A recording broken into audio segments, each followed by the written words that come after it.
ప్రార్థన వీరులు ఏ కుటుంబంలో అయితే ఉంటారో, ఏ గ్రామంలో అయితే ఉంటారో, ఏ మండలంలో అయితే ఉంటారో, ఏ జిల్లాలో అయితే ఉంటారో, ఏ రాష్ట్రంలో అయితే ఉంటారో, ఏ దేశంలో ఉంటారో, ఆ ప్రాంతము కాపాడబడుతుంది. ఆ ప్రాంతమును దేవుడు ఆశీర్వదిస్తాడు. దేవునికి స్తోత్రం. తర్వాత ముగింపులో 2 మాటలు చెప్పి ముగించేస్తాను. అయితే ఇలా కొన్ని దినాలు గడిచిన తర్వాత అదే హిజ్కియా రాజుకి ఒక భయంకరమైన వ్యాధి వచ్చిందండి. రాచపుండు అనే వ్యాధి. అంటే రాచపుండు అంటే ఇప్పుడు దాన్ని క్యాన్సర్ అని చెప్పుకోవచ్చు. ఇంత భక్తితో ఉన్న హిజ్కియా రాజుకే శ్రమలు వచ్చాయి. దేవునికి స్తోత్రం కలుగునుగాక. హిజ్కియా రాజుకి శ్రమలు వచ్చాయి. అయితే గమనించండి ప్రియులారా, భయంకరమైన మరణకరమైన వ్యాధితో బాధపడుతున్నాడు. మంచాన పడిపోయాడు హిజ్కియా రాజు. అయితే చాలా బాధపడుతున్నాడు. ఒక రాచపుండి వలన, ఒక క్యాన్సర్ అనే వ్యాధి వలన ఆయన చాలా దీనస్థితిలో ఉన్నాడు. అయితే ఒక ప్రవక్త వచ్చి చెప్తున్నాడు. దేవునికి స్తోత్రం కలుగుగాక. కొద్ది దినంలో అంటే యెషయా ప్రవక్త రాజును చూడటానికి వచ్చాడు. అయ్యో, హిజ్కియా రాజు చాలా వ్యాధితో బాధపడుతున్నాడు, వెళ్ళి పలకరిద్దాంలే అనుకుని వెళ్ళాడు. వెళ్ళి, నీవు కొద్ది రోజులలో చనిపోతావు, బంధువులకు చెప్పవలసిన మాట చెప్పి నువ్వేదైనా చనిపోయే ముందు ఏదైనా చెప్తావో. చావు కొంతమంది చనిపోయే ముందు కొన్ని విషయాలు చెప్తారు. అక్కడ కొంతమంది దగ్గర డబ్బులు దాశాను, లేకపోతే అక్కడ ఆస్తి ఉంది, లేకపోతే ఇగో నీ పేరు మీద ఆ ఫ్లాట్ రాశాను, లేకపోతే ఆ ఇల్లు ఉంది, లేకపోతే ఇగో వస్తువులు ఇట్లా పంచుకోండి, ఇగో బంగారం ఇంత ఉంటుంది, పెద్ద అమ్మాయికి ఇంత, చిన్న అమ్మాయికి ఇంత, పెద్దోడికి ఇంత, చిన్నోడికి ఇంత, ఇట్లా కొన్ని చనిపోయే ముందు కొన్ని చెప్తారు. ఎవరు? తల్లి కానీ తండ్రి కానీ, ఆస్తి సంపాదించిన తల్లి కానీ తండ్రి కానీ చెప్తా ఉంటారు. దేవుని బిడ్డలారా, అయితే ఈ యెషయా ప్రవక్త హిజ్కియా రాజుగారిని చూడటానికి వచ్చాడండి. మంచాన్ని పడిపోయిన రాజుగారిని చూడటానికి వచ్చాడు. వచ్చి, నీవు కొద్ది దినముల్లోగా చనిపోబోతున్నావు, నువ్వేదైనా చెప్పాలనుకుంటే నీ ఇంటి వారికి కానీ నీ బంధువులు కానీ ఏదైనా చెప్పేసేయి అని చెప్పగానే ప్రవక్తల మాటలు విని రాజుగారు, హిజ్కియా రాజుగారు చాలా దుఃఖపడ్డాడు, కన్నీళ్లు కారుస్తున్నాడు. ఇక ఏమనుకున్నా అంటే ఇక లాభం లేదు, ఎవరికి ఏది చెప్పినా సరే, నా వ్యాధి గురించి కానీ, నా బాధ గురించి కానీ, నా బలహీనత గురించి కానీ ఎవరికి ఏది చెప్పినా ఏమీ ప్రయోజనం లేదు. మనుషులకు చెప్పుకునే కంటే దేవునికి చెప్పుకుంటే బాగుంటుందనే ఉద్దేశంతో హిజ్కియా రాజుగారు దేవుని యొక్క ఆత్మ కలిగిన వాడు కనుక వెంటనే దేవుని సన్నిధిలో ప్రార్థన చేస్తున్నాడు. యెహోవా నా దేవా, నేను నిన్ను నమ్మి యథార్థ హృదయంతో సేవించాను, నీ దృష్టికి అనుకూలమైన పనులు చేశాను, నాపై నీ కృప చూపించు అని కన్నీటితో ప్రార్థన చేశాడు. హల్లెలూయా. కన్నీటితో ప్రార్థన చేశాడు. దైవ జనాంగమా, మన జీవితంలో అనేకమైన పోరాటములు, వ్యాధి, బలహీనతలు, ఆర్థికమైన ఇబ్బందులు, అది ఏ సమస్య అయినా సరే మనకు వచ్చినప్పుడు, మనం కన్నీళ్లు కార్చినప్పుడు దేవుని సన్నిధిలో విజ్ఞాపన చేసినట్లయితే, దేవుని సన్నిధిలో మనం ప్రార్థన చేసినట్లయితే నిశ్చయముగా దేవుడు మన ప్రార్థన ఆలకిస్తాడండి. గమనించండి, హిజ్కియా కన్నీటితో ఎప్పుడైతే దీన మనసుతో ప్రార్థన చేశాడో వెంటనే దేవుడు ఆయన ప్రార్థన విన్నాడండి. దేవునికి స్తోత్రం.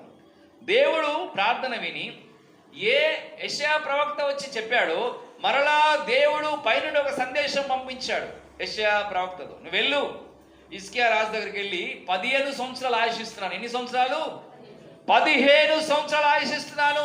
నేను మరలా తిరిగి ఆరోగ్యం ఇవ్వబోతున్నాను, ఆ వ్యాధి నుండి, ఆ రాచపుండు నుండి, ఆ యొక్క భయంకర వ్యాధి తొలగించబోతున్నాను, చెప్పు వెళ్ళి అని చెప్పినప్పుడు యెషయా ప్రవక్త హిజ్కియా దగ్గరికి వెళ్ళి ఇలా చెప్తున్నాడు.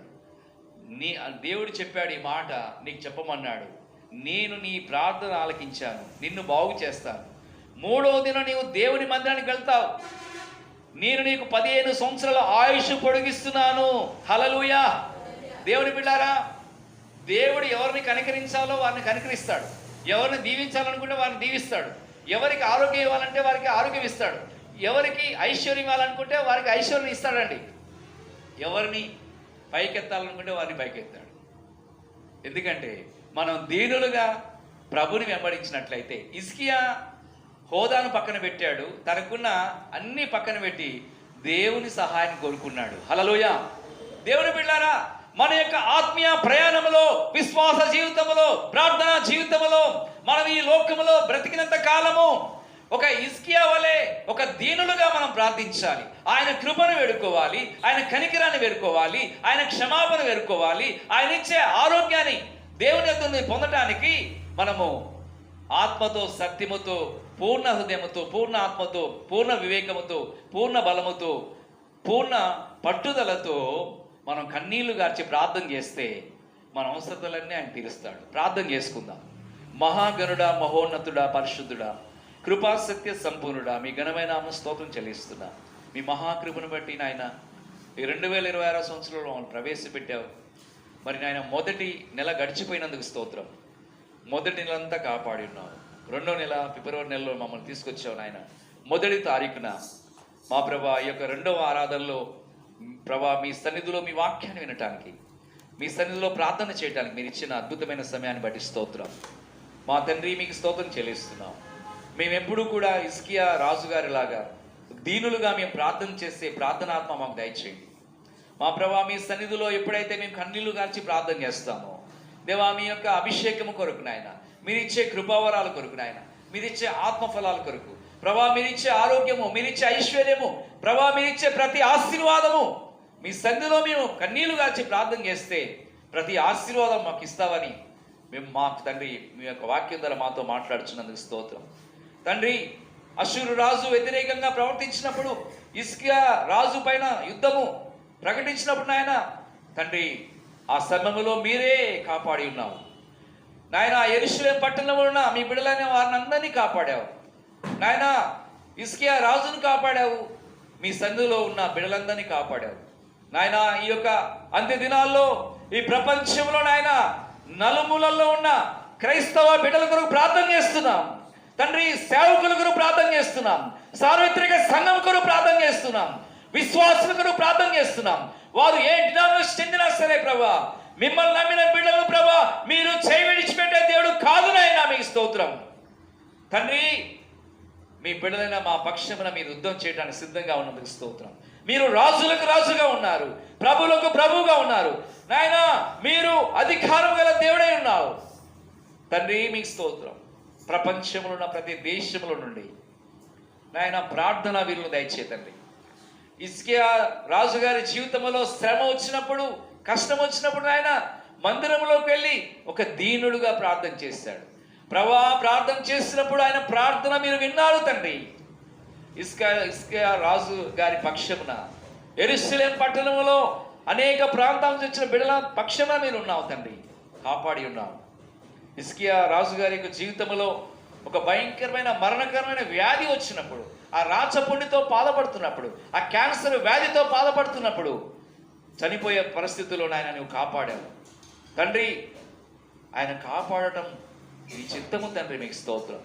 ఒక దీనుడుగా కన్నీటి ప్రార్థన చేశాడు ప్రభా, నీవు నన్ను కనికరించండి. మా జీవితాల్లో ప్రార్థనాత్మ దయచేయండి, మెలకువగలిగిన ఆత్మ దయచేయండి, కన్నీటి ప్రార్థనా జీవితం మాకు దయచేయండి తండ్రి. తండ్రి, మేము ఈ సన్నిధిలో ప్రార్థన చేసినప్పుడు ప్రతి ఆశీర్వాదం ఇచ్చే దేవుడై ఉన్నావు, ప్రతి స్వస్థత ఇచ్చే దేవుడు. ఎంతమంది అయితే ఈ వాక్యాన్ని విని ఈ ప్రార్థనలో ప్రభా ఏకీవించి ఉన్నారో వారు ఈ ప్రపంచంలో ఏ దేశంలో ఉన్నా సరే, ఏ రాష్ట్రంలో ఉన్నా సరే, ఏ జిల్లాలో ఉన్నా సరే, ఏ గ్రామంలో ఉన్నా సరే దేవాటి బిడ్డలను కనికరించు నాయన. వారిని వెంటాడుతున్న శోధనలు తొలగించండి, వ్యాధులను విడిపించండి, ఆర్థిక ఇబ్బందులను తొలగించు నాయన. దేవా, ప్రతి విధమైన శోధన యేసు నామములో తొలగిపోను గాక. ప్రభువైన యేసుక్రీస్తు నామములో రక్షణ, స్వస్థత, విడుదల, విమోచన, ఆరోగ్యము, ఐశ్వర్యము, ఆశీర్వాదాలు కలుగునుగాక. హిజ్కియా రాజు గారికి నాయన మీరు 15 సంవత్సరాలు ఆయుష్ ఇచ్చినట్లుగా ఎవరైతే మరణం